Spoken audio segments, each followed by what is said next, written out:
ছাড়া আমি ভাবি না কখনো, তুমি বিনা হলে ভেঙে যায় স্বপ্ন। পথ দেখিয়ে সুখে দুঃখে করো পারাপার, পথ দেখিয়ে সুখে দুঃখে করো পারাপার। আমার রূপ কথাতে তুমি হবে রাজকুমার, জনম জনমের ভালোবাসা তোমার আর আমার। আমার রূপ কথাতে তুমি হবে রাজকুমার, তোমার রূপ কথাতে আমি হব রাজকুমার। আসসালামু আলাইকুম দর্শক, সবাই কেমন আছেন? চলে আসলাম প্রতিদিনকার মতো নতুন আরেকটা ভিডিও নিয়ে। তো আজকের ভিডিওতে গানটা শুরু করলাম আমাদের মিম আর বাবুর ভালোবাসাকে ডেডিকেট করে। মিম বাবুর এই খেলা তো দর্শক চলছে, মিম বাবুকে নিয়ে ভিডিও অনেক দিয়েছি। শুরুতে একটু হালকা মিম বাবুকে নিয়ে বলে নিই, তারপর আমরা আজকের ভিডিওর মূল যে আকর্ষণ, মূল যে সিক্রেট, সেটা আপনাদের সাথে শেয়ার করে দেব। মিম বাবুর কথা বলতে গেলে এখন মিম আর বাবু ধীরে ধীরে নিজেদের নাটকটাকে সাবিনা আর আরিফের নাটকের লেভেলে নিয়ে আসছে। মানুষের জীবন তো বড়ই অদ্ভুত হয়, কিন্তু বনে বনে যে এত মিল হয় দর্শক, সেটা সাবিনা আর মিমের জীবন না দেখলে কিন্তু বোঝাই যেত না। ভালো করে খেয়াল করবেন, সাবিনা কিবরিয়া সংসার করতে করতে আরিফের মন সাথে তার মন জোড়া লেগে পরকিয়া করে বিয়ে করে মরিয়মকে নিয়ে আরিফের সাথে বিয়ে করে ঘর বেঁধে এখন আবার সেই ঘরে আরেকটা বাচ্চা পয়দা হয়ে সংসার করছে। একই কাহিনী ঘটেছে আমাদের মিমের ক্ষেত্রে। মিম সানির সাথে সংসার করতে করতে হঠাৎ করে কে যেন তার মনে আসে, সেই মনে আসা থেকে মেয়েকে নিয়ে সে বেরিয়ে যায়, তারপর সিঙ্গেল জীবন, এরপর বাবুর সাথে পরকিয়া, লিভ টুগেদার, অ্যান্ড দেন একই কাহিনী হয়তো বা ঘটবে যে আবদিয়াকে নিয়ে বাবুর সাথে বিয়ে হবে, সেই ঘরে আবার বাচ্চা কাচ্চা হবে। এটাই তো কাহিনী। ব্যাপারী পরিবারের সবারই কি মেয়ে সহ বিয়ে করার একটা প্রবণতা আছে। যেমনটা আমাদের তিশা কুলফিওয়ালার ঘরের তানজিলাকে নিয়ে কিন্তু বাপ্পির সাথে বিবাহ বন্ধনে আবদ্ধ হয়েছিল। যেহেতু কুলফিওয়ালার সাথে বিয়ে প্রেম ছিল, এরপরে বাপ্পির সাথে বিয়ে হচ্ছে, তাহলে আমরা ধরে নিতে পারি বাপ্পির সাথে এক প্রকার পরকিয়া করে তিশার বিয়ে হয়েছে।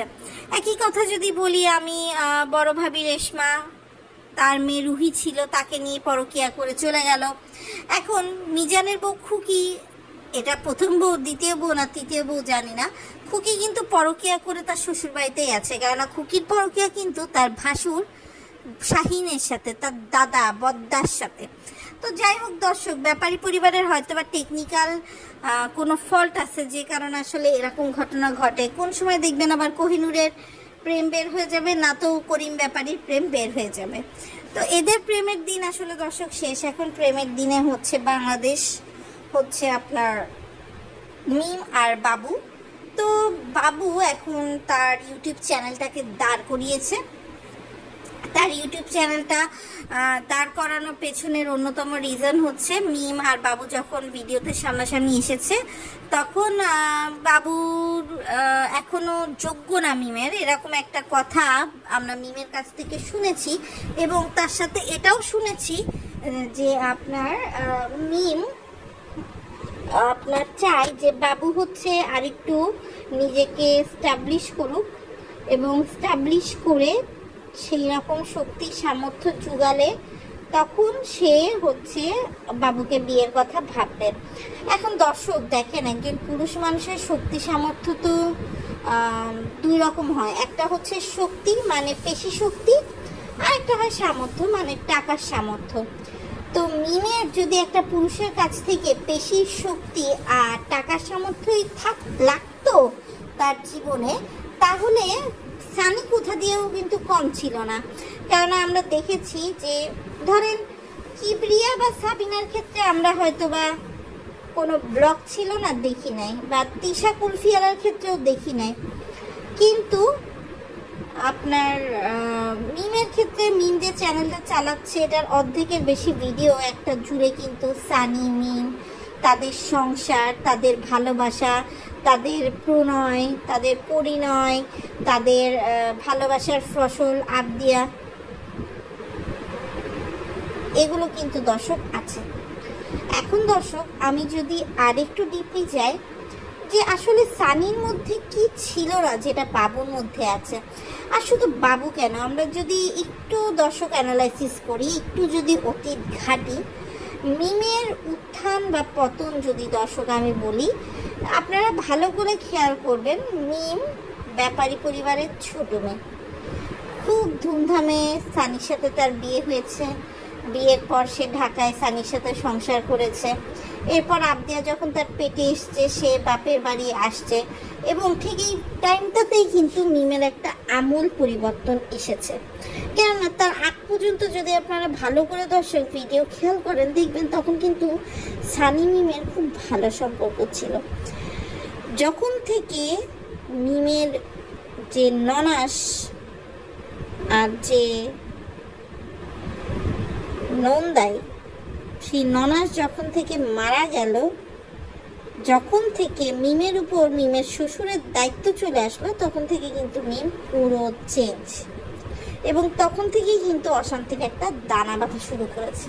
এটা থেকে আমরা একটা বিষয় দর্শক বুঝতে পারি যে মিম সংসারী মেয়ে না, একটা যৌথ পরিবার আগলে রাখার মতো মিম মেয়ে না।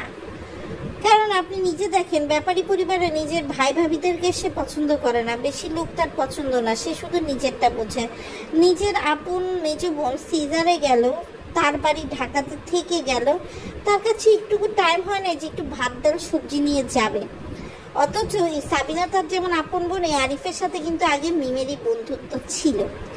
আবার দর্শক এটা খেয়াল করেন, এই যে বাবুকে সে একদম জবে থেকে ফাঁসাইছে, তবে থেকে কিন্তু সে বাবুকে ফাঁসাইছে। বাবুকে তার বাপের শেষ দিনগুলোতে তার বাপের পাশে থাকতে দেয়নি। ইভেনচুয়ালি এখন তার বাপ মারা যাওয়ার পর বাবুর কিন্তু তার বাবার বাড়ির প্রতিও কিছু রেসপন্সিবিলিটি দর্শক বেড়ে গেছে, যেটা মিম কিন্তু আসলে পূরণ করতে দিচ্ছেন, এবং এগুলো বারংবারই কিন্তু আসলে বাবুর বড় ভাই বলে যাচ্ছে, আমরা শুনছি। তো আরেকটা বিষয় দর্শক খেয়াল করলাম, মিম খুবই স্বার্থপর গোছের একটা মেয়ে। তার স্বার্থ যদি উদ্ধার না হয়, সে কিন্তু একদমই মানে সেইখানে তার কোনো ইন্টারেস্ট নেই। যখন তার স্বার্থ পূরণ হবে তখন সে সেখানে 100% আছে। যেমন পাবনায় যখন সে গেল, যখন তার ইন্টারেস্ট পূরণ হলো, যখন সব কিছু হলো, তখন সে পাবনায় ছিল। যেই তার ইন্টারেস্ট শেষ হয়ে গেল, সে কিন্তু পাবনা থেকে চলে আসলো। মাঝখানে মিম পায়তারা করলো, সে পাসপোর্ট বানায় বিদেশ চলে যাবে। বাপ্পি, আরিফ, সবার সাথেই কিন্তু মিমের একটা অনৈতিক সম্পর্ক দর্শক গড়ে উঠেছে। এবং যখন আমরা ভিডিও দেখি, আমরা কিন্তু আসলে আমরা যারা রোস্টার আছি, রোস্টার বাদেও যারা আপনারা সাধারণ দর্শক আছেন, দর্শক আপনারা যখন দেখেন, আপনারা কিন্তু কিছু দৃষ্টিকটগুলো অবশ্যই দেখবেন। এরপর রমজানের বিয়ের সময় মিম যেভাবে শোক পালন করেছে, তারপরে বাড়ি ভাড়া নেওয়ার সময় রাব্বির সাথে, সবার সাথেই মিমের কোনো না কোনোভাবে অতপ্রতভাবে জড়িত। এবং বাবু এখন এসে কারেন্ট এসে ঠেকছে, বাবুই যে শেষ তা কিন্তু বলা যায় না। আসলে এই মিমের শেষ কোথায়, এটা আসলে দর্শক সত্যি কথা বলতে আমারও জানার নেই। কেননা ভবিষ্যতে হয়তো বা অন্য কোনো পুরুষের বিছানা গরম করতে আমরা দেখতেই পারবো মিমকে যেতে। মিমের এই যে উত্থান পতন, মিম কিন্তু খুবই সাধারণ জীবনযাপন করতো বিক্রমপুরে। এরপরে কিন্তু সে যখন দেখলো যে সে ছনের ঘরে থেকে ধরা খেলো বাবুর সাথে, এবং সে দেখলো যে বিগো লাইফ করে নিজের জীবনটাকে একদম আমূল চেঞ্জ করে ফেলা যায়। যে সব কাজ তারা অনৈতিকভাবে আগে ইমো বিজনেসে করতো, সেগুলো বিগো লাইফ করে করা যায়। তখন থেকে কিন্তু আসলে দর্শক মিমের এই আমূল পরিবর্তন। না তো মিম যখন ছনের বাড়ির জমিটা কিনেছিল, ছনের বাড়ি করেছিল, তখন কিন্তু সে বলেছিল তার এত টাকা পয়সা নেই। অথচ সেই মিমি হঠাৎ করে রাত একটা ঢাকায় বাড়ি ভাড়া নিয়ে ফ্ল্যাট নিয়ে থাকলো। তারপরে আপনার ফার্নিচার, আরও অন্যান্য কিছু, আইফোন তো মিমের চেঞ্জ হতেই থাকে। দর্শক একটা মানুষ ইউটিউব থেকে কি আসলে এত লাখ লাখ টাকা পায়? তাহলে যদি এত লাখ লাখ টাকায় পেতো, সে তো চাইতো যে আমার বাপ মা বেঁচে আছে, আমার 2 ভাই আছে, গ্রামে আমি তাহলে একটা পাকা বাড়ি করে, একটা টিনের বাড়ি করেই না হয় থাকি, ছনের ঘরের নাটক বাদ দিয়ে। কিন্তু না, এটাতে তো মিমের উশৃঙ্খল জীবনে হচ্ছে একটা প্রভাব পড়বে।